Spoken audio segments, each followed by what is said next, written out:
আজকের আলাপের বিষয় হতে পারে যে বিএনপির রাজনীতির মূল সংকটটা কোথায়। এটা আলাপ করাটা জরুরি হয়ে পড়ছে, কারণ অনেকে মনে করতেছেন যে বিএনপির সাথে কেন আমাদের দূরত্বটা বাড়ছে। আমরা অনেকেই যারা বিএনপির সাথে হাসিনা হটাও আন্দোলন করছি, তাদের সাথে বিএনপির একটা দৃশ্যমান দূরত্ব তো তৈরি হয়েছে। তার সংগত কারণও আছে, সে কারণগুলো নানা সময় বলা হয়েছে, আবার আলাদা করে করার দরকার আছে বলে মনে করি না। কিন্তু বিএনপির সাথে এই সংকটটা কি হঠাৎ করে তৈরি হয়েছে? না, এই সংকট অনেক আগে থেকেই ছিল। সেজন্য হাসিনা হটানোর লড়াইয়ে সে নেতৃত্ব দিতে পারে নাই। বাংলাদেশের সবচেয়ে বড় রাজনৈতিক দল হওয়ার পরেও সে 2024-এর বিপ্লবের নেতৃত্ব দিতে পারে নাই। শুরু করি বিএনপির যত ভুল নিয়ে। আসেন আল্লাহর নামে শুরু করি। বিএনপির সবচেয়ে বড় ভুল হইতেছে জিয়াউর রহমানের পজিশনিং শব্দটা মার্কেটিং এর শব্দ। আগে পজিশনিং শব্দ বলতে কি বোঝায় এটা বুঝেনি। এটাতে মার্কেটিং এ বলে প্রোডাক্ট পজিশনিং। এটা হলো মার্কেটিং এর একটা কৌশল, যার মাধ্যমে একটা পণ্যকে গ্রাহকদের মনে একটা নির্দিষ্ট এবং স্বতন্ত্র অবস্থানে স্থাপন করে দেয়। সহজ কথা, এটা হলো গ্রাহকদের মনে একটা ধারণা বা ভাবনা তৈরি করা যে পণ্যটা অন্য পণ্যের তুলনায় কিভাবে আলাদা, কিভাবে তাদের সমস্যা সমাধান করতে পারে। আমি একটা উদাহরণ দিই। ধরেন গাড়ির বাজারে পজিশনিং, ধরা যাক দুইটা গাড়ি আছে, গাড়ির নির্মাতা দুইটা, তাদের পণ্যের পজিশনিং করতেছে। মার্সিডিজ বেঞ্জ, এই যে মার্সিডিজ বেঞ্জ আর টয়োটা, দুটোই গাড়ি একই কাজ করে, তাই না? কিন্তু কোন গাড়িটা কিনবেন, কে কিনবে? মার্সিডিজ বেঞ্জ এটা খুবই উঁচু মানের গাড়ি, বিলাসবহুল গাড়ি, আরামদায়ক গাড়ি, এটা সেফটি স্ট্যান্ডার্ড ভালো, মানে খুব স্পিডে যদি বাঘ ঘুরতে যায় তাহলে এটা উল্টায় পড়বে না। বড় লোকই দেখানোর জন্য আর কি, নিজের সম্পদশালী দেখানোর জন্য, সোজা কথা ভাবছি লাগে আর কি। টয়োটা এটা নির্ভরযোগ্য, দীর্ঘমেয়াদী ব্যবহারের উপযোগিতা আছে, দামে সাশ্রয়ী, এটা রিসেল ভ্যালু ভালো, পার্টস পাওয়া যায় সব জায়গায়, তাই না? দুইটা ব্র্যান্ডে গাড়ি তৈরি করে, কিন্তু তারা আলাদাভাবে নিজেদের পজিশনিং করছে যাতে ভোক্তাদের মনে আলাদা আলাদা চিত্র তৈরি হয়। এক গ্রুপ কিনবে মার্সিডিজ আর এক গ্রুপ কিনবে টয়োটা, আলাদা জায়গা সবার। বিলাসবহুল কথাটা শুধু মার্সিডিজের জন্য, টয়োটার জন্য কিন্তু টয়োটা যদি বলে আমি বিলাসবহুল তাহলে কিন্তু হবে না। মার্সিডিজ যদি বলে আমার পার্টস সব জায়গায় পাওয়া যায় তাহলে হবে না। প্রোডাক্ট পজিশনিং মানে হলো প্রতিযোগিতামূলক বাজারে পণ্যটাকে এমন ভাবে উপস্থাপন করা যাতে গ্রাহকরা সহজে বুঝতে পারে যে এই পণ্যটা কেন এই পণ্যের চেয়ে আলাদা এবং কেন গুরুত্বপূর্ণ তার জন্য। রাজনৈতিক দলেরও পণ্য আছে, সেটা তারা বেচা কেনার কথাটা শুনতে খারাপ লাগলেও এভাবে বললে সুবিধা হয়। তো আওয়ামী লীগের পণ্য কি? শরদির বডিগার্ড, তারা বলে স্বাধীনতার নেতা, 6 দফা আন্দোলনের নেতা। আমরা অপছন্দ করলেও স্বাধীনতার অবিসংবাদিত নেতা হইতেছে শরদির বডিগার্ড, মানে শেখ মুজিব পাকিস্তান আন্দোলনও করছিল, কিন্তু এটা আওয়ামী লীগ কিন্তু বলে না। জিয়ার পজিশনিং করছে কোথায় বিএনপি? জিয়ার পজিশনিং করছে স্বাধীনতার ঘোষক, জেড ফোর্সের নায়ক। স্বাধীনতা কি জিয়া 1 নাম্বার ক্যারেক্টার স্বাধীনতা যুদ্ধে, মুক্তিযুদ্ধে? সে কি অবিসংবাদিত নেতা? আমি যাই বলি না কেন, এই স্বাধীনতার মাঠে কখনোই জিয়া মুজিবকে ছাড়াই যেতে পারবে না, তার ইমেজকে। পাকিস্তান আন্দোলনে মুজিব জিন্নাকে ছাড়াই যেতে পারবে না। তাহলে জিয়াকে কোথায় পজিশন করতে হইতো? জিয়া 7ই নভেম্বরের বিপ্লবের অবিসংবাদিত নেতা। 7ই নভেম্বর তো বিপ্লব হয়েছিল, সেই বিপ্লবের বিপ্লবীরা প্রফেসর ইউনূসের মতো জিয়াকে নেতার মুকুট পরাইছিল। জিয়া নেতা হইতে চায় নাই, কিন্তু পরিস্থিতির প্রয়োজনে নেতৃত্ব গ্রহণ করছেন। ঠিক প্রফেসর ইউনূসের মতো। সক্রেটিস বলছিল সেই শাসকই শ্রেষ্ঠ শাসক যে অনিচ্ছুকভাবে শাসন ভার নেয়।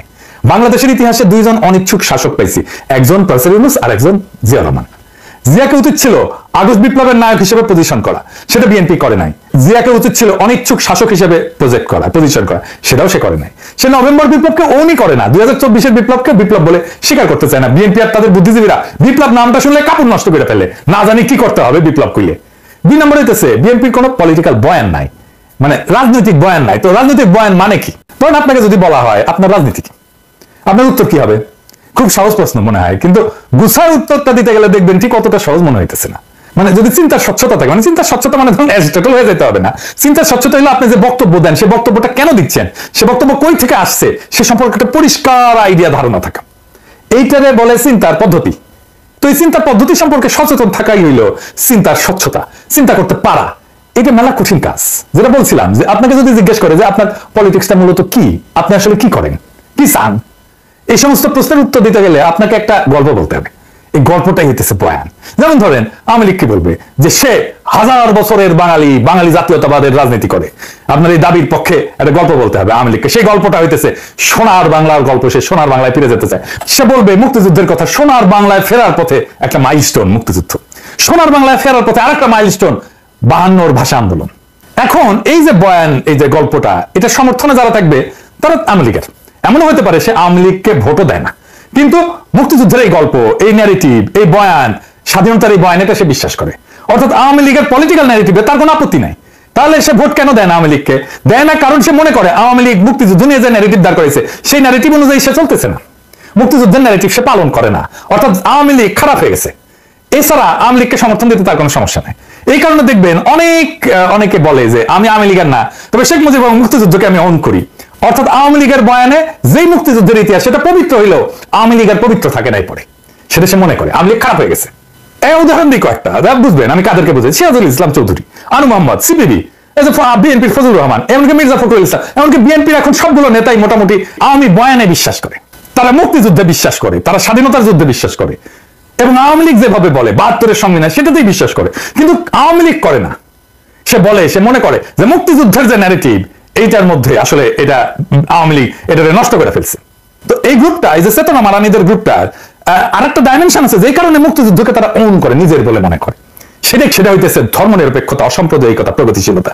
আপনি দেখবেন বিএনপির নেতাগুলো এই কথাগুলোই বলে, এই তিনটা শব্দ এটা ব্যবহার করে যে কথাটা আসলে বলতে চায় সেটা কি, সেটা বলা সম্ভব না তাদের পক্ষে, সেজন্য এরকম শব্দগুলো বলে। শব্দগুলো হইতেছে ইসলাম বিদ্বেষ, মুসলমান বিদ্বেষ। মুক্তিযুদ্ধের যে বয়ান আমরা দেখি সেটা আসলে কাদের লেখা?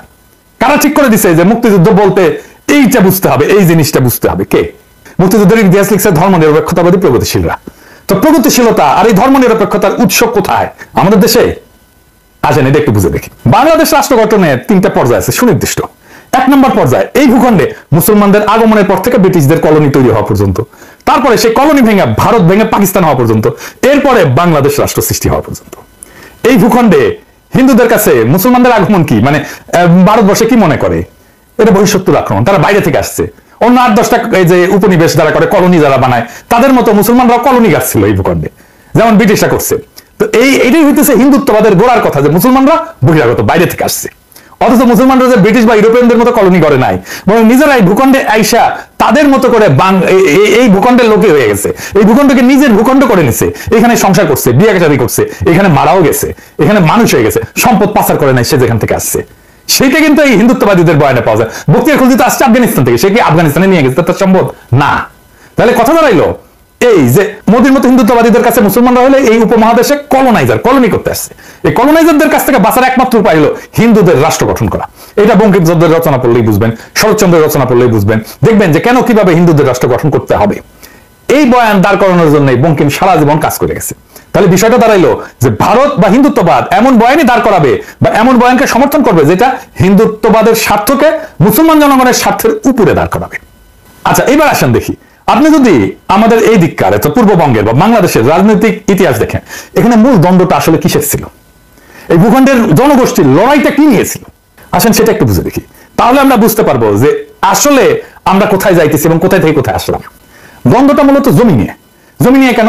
কারণ জমি কৃষিভিত্তিক সমাজের জীবিকা। মূলত পৃথিবীর অধিকাংশ দ্বন্দ্বই তার সম্পদ নিয়ে। আমাদের কৃষিভিত্তিক সমাজের সম্পদ তো জমি, তাই দ্বন্দ্বটা জমি নিয়ে হওয়ার কথা। মুঘল আমল আর ব্রিটিশ আমলে যে ভূমি ব্যবস্থাপনা ছিল, এই দুইটার মধ্যে মৌলিক তফাৎ ছিল। মানে মুঘল আমলের থেকে ব্রিটিশ আমলে, মুঘলদের বিশেষ করে আকবরের আমলে জমির মালিকানা ছিল সম্রাটের। খাজনার বিনিময়ে কৃষক জমির সকল অধিকার ভোগ করত। জমিদারের কাজ ছিল মূলত প্রশাসনিক, খাজনাটার মালিক ছিল না সে। খাজনাও ফসলের উৎপাদনের উপরে নির্ভর করতো। কোনো বছর ফসল যদি ভালো হইতো খাজনা বাড়তো, উৎপাদন কম হইলে খাজনা কমে যেত। বাংলা অঞ্চলে ব্রিটিশরা চিরস্থায়ী বন্দোবস্ত চালু করার পরে এই ব্যবস্থার আমূল পরিবর্তন আসে। শুরু হয় আমাদের দুঃখ। কেমন? সে জমিদার হয়ে যায় ভূমির মালিক, আর কৃষক হয় খাজনা দেওয়ার মেশিন। ফসল ভালো হয়েছে কি খারাপ হয়েছে সেটা না, নির্দিষ্ট পরিমাণে খাজনা কৃষককে দিতে বাধ্য থাকতে হবে, একই পরিমাণে খাজনা। ফসল খারাপ হইলেও দিতে হবে, ভালো হইলে তো দিতে হবেই। মুঘল এবং ব্রিটিশ আমলে জমিদারদের পার্সেন্টেজ করেন, তাহলে দেখবেন যে মুঘল আমলে আনুমানিক 60 থেকে 70% জমিদার ছিল হিন্দু, বাকিটা মুসলমান এবং অন্যান্য ধর্মের। ব্রিটিশ আমলে এই সংখ্যাটা বাইরে হিন্দু জমিদারদের ক্ষেত্রে দাঁড়ায় 70 থেকে 80% হিন্দু জমিদার, মুসলমান এবং অন্যান্য ধর্মের জমিদারদের সংখ্যা দাঁড়ায় 20 থেকে 30%।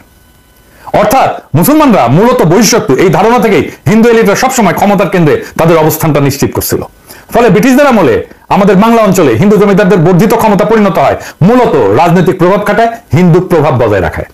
আর এই চিরস্থায়ী বন্দোবস্তের জমিদারি প্রথায় হইয়া দাঁড়ায় বাংলায় ফিরে পাওয়া সেই ক্ষমতা যা হিন্দু রাষ্ট্রে সে পাইতে চাইছিল, বা মুসলমানদের আগমনের আগে যে ক্ষমতাটা হিন্দুদের ছিল। মুসলমানদের আগমনের পর এই প্রথম ব্রিটিশ আসার পরে হিন্দুরা তাদের হিন্দু রাষ্ট্র, মানে মুসলমানদের হঠাৎ রাষ্ট্র ক্ষমতা তাদের অধীনে নেওয়া সুযোগটা এমন ভাবে পাইলো যেটা মুঘলদের আমলে ছিল না। তো হিন্দু রাষ্ট্র বানানোর পথে জমিদার শ্রেণীর যে রাজনৈতিক প্রভাব, সে প্রভাবের বিরুদ্ধে বিরোধিতা করবে কারা? মুসলমানরা, কারণ তারাই প্রজা। মনে রাখবেন এই বিরোধিতা গরিব কৃষকদের জমির মালিকানা আদায়ের আন্দোলন। কৃষকদের দিক থেকে আন্দোলন কোনো মুসলমান রাষ্ট্র গঠনের স্বপ্ন না, বা মুসলমান রাজত্ব ফিরে পাওয়ার স্বপ্ন না, সে ধর্ম প্রতিষ্ঠা করতে আসতেছে না। এটা স্রেফ জমিদারি প্রথার নিষ্পেষণের বিরুদ্ধে প্রতিবাদ। এই আন্দোলনের নেতৃত্ব কারা দিচ্ছে আপনি যদি নাম দেখেন, এইটা দেখেন ফকির মজনু শাহ, হাজী শরীফুল্লাহ, দুদুমিয়া, তিতুমির, নুরউদ্দিন, এই আন্দোলন করছে মুসলমান হিন্দু কৃষকেরা মিলে, যারা হিন্দু জমিদারদের নিষ্পেষণ থেকে বাঁচতে চাইছিল। বাংলা অঞ্চল মানে পূর্ব বাংলা অঞ্চল, আজকে যেটা বাংলাদেশ, সেটা মুসলমান অধ্যুষিত হয়।